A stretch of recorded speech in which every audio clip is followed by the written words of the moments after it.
Between 1970 up until the late 1980s, pension plans in most major corporations included not only the pension plan, but the Social Security and a 401k savings plan.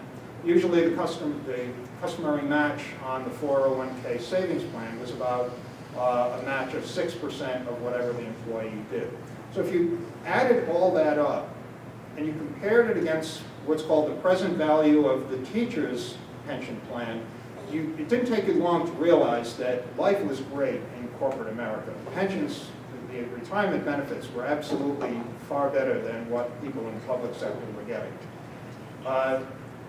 But something happened in 1991 that came a crashing halt to all of the grandness of the private sector pension. And I want to tell you this because it has to do with some of the solutions that will follow on. What happened was, in 1985, Bank of America created this thing called the cash balance pension plan. And I'll explain what a cash balance pension plan is, but it's different than the traditional defined benefit pension plan. And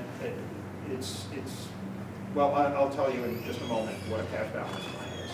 But anyhow, they were having problems with it because in its form, it violated the age discrimination requirements because you actually had younger people getting accrual in a pension plan faster than senior people over 40. So what Bank of America did was there was a guy who worked in the Treasury Department named Richard Shea, and he worked in the Bush administration, and he was leaving, but his last duty, I guess, as a Treasury official was to put one sentence in the tax code. That single sentence, and it is literally one sentence, said in basic terms that if you have younger people earning more pension benefits than older people over 40, it's okay. It doesn't violate discrimination rules. And that's all he did, and he left. He went to work for one of the actuarial firms. Now, what that did is it set in motion what was written about by the Wall Street Journal and all over the place called the pension conversion controversy in America. Every Fortune 500 company, after that happened, got rid of their defined benefit pension plans and converted to what's called a cash balance plan. Now, how does it work? Very simply, cash balance plan says you accumulate growth in your entire career. So from the day you start working, you may start out in the mailroom, and you get accumulated benefits. And by the end of your career, maybe you've made it up to the top office. But it's the sum total of all of your earnings that determines your pension, not the final 3 years. So corporations love this because this idea of pension spiking with the final 3 years was eliminated with this thing called the cash balance. But where the real big money was is if they could get people who were already in the defined benefit pension plan to be rolled into a cash balance plan. And the way they did it was very simple. They froze the pension of the old defined benefit pension. They said, look, if you want that, sure, we'll give it to you, but it's frozen at this point, so no matter how much longer you work for us, it's frozen right there. But if you want some pension benefits, we will lower the starting point for you. We'll put you as if you were just coming in the company, and we'll let you accumulate benefits in a curve that by the time you reach age 65, you'll have recovered all of your benefits. Well, here's the problem in private industry. Nobody makes it to age 65 anymore. So what they essentially did was they said, oh yes, if you can make it to age 65, you'll get your original pension back. And then they laid everyone off in their 50s, and that was well documented that they were doing that. So most of the advantage that private industry had over the public sector in pensions was eliminated during the 1990s with cash balance conversions.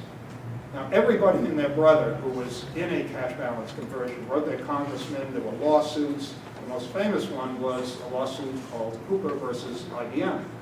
And the appeals court ultimately said IBM did nothing wrong and cash balance is fine, and so employees, you're up the creek.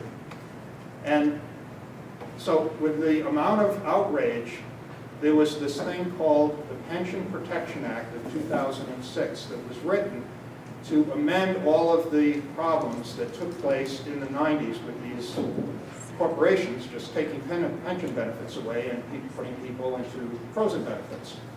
So, bottom line was a new option for pensions called the cash balance conversion was allowed in federal law in the 2006 Pension Protection Act. So now, virtually anyone can convert a pension plan to what's called a cash balance plan, where you literally can take a plan and you can convert it, and as long as you're converting it legally and not discounting anyone's accrued benefits, then from a point in time they'll start making additional accruals, but it's not based anymore on the final 3 years. It's based on what you earn for the remainder of your career. So that's the description of a cash balance plan, and at this point in time, most private sector employers are even scrapping cash balance plans. So in the private sector, it literally was grand up until, let's say, 1995. It was destroyed after that. So at this point in time, the question is, well, does that mean that teachers are getting a better pension than people in the private sector? And I still say, no, not necessarily. Because, again, up until a point in time, 2007, the returns were so great for their contributions that the amount of money that it's costing the state to actually provide these pensions is very low. As taxpayers, you're not really subsidizing a teacher's pension as much as you really think. Even with the COLAs, the math just doesn't work out that way. The employees, public employees are funding the largest percentage of their pension. So as long as we have that understood, now we go to the other side. It falls apart after 2007 because everything in pension plans is dependent upon a certain rate of accrual in the pension plan, the discount rate. And you know that Gina Raimondo just took steps to change the state's discount rate from 8.25% down to 7.5%. And when she did that, you suddenly saw the liability go from 4.8 or so up to 6 point whatever billion. I still claim that it's still more to go because I have some problems with the way the actuary actually did some computations.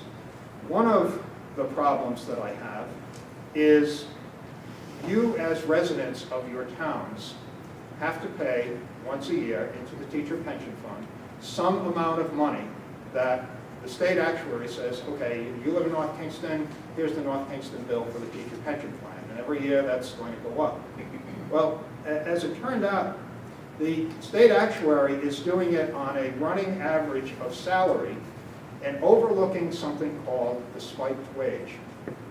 Now, every time you hear about people getting these enormous pensions, there's sometimes some administrator or a teacher who's you're suddenly seeing a pension of $125,000 a year or so, and you say, wait, how did the teacher get that? In most cases, it's because teachers are allowed to do end-of-career work, extra work. And it's all added into their final salary. So to give you an example, let's imagine the average teacher right now is earning $84,000 a year.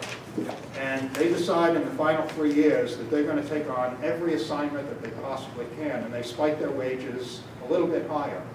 Well, what does that actually cost?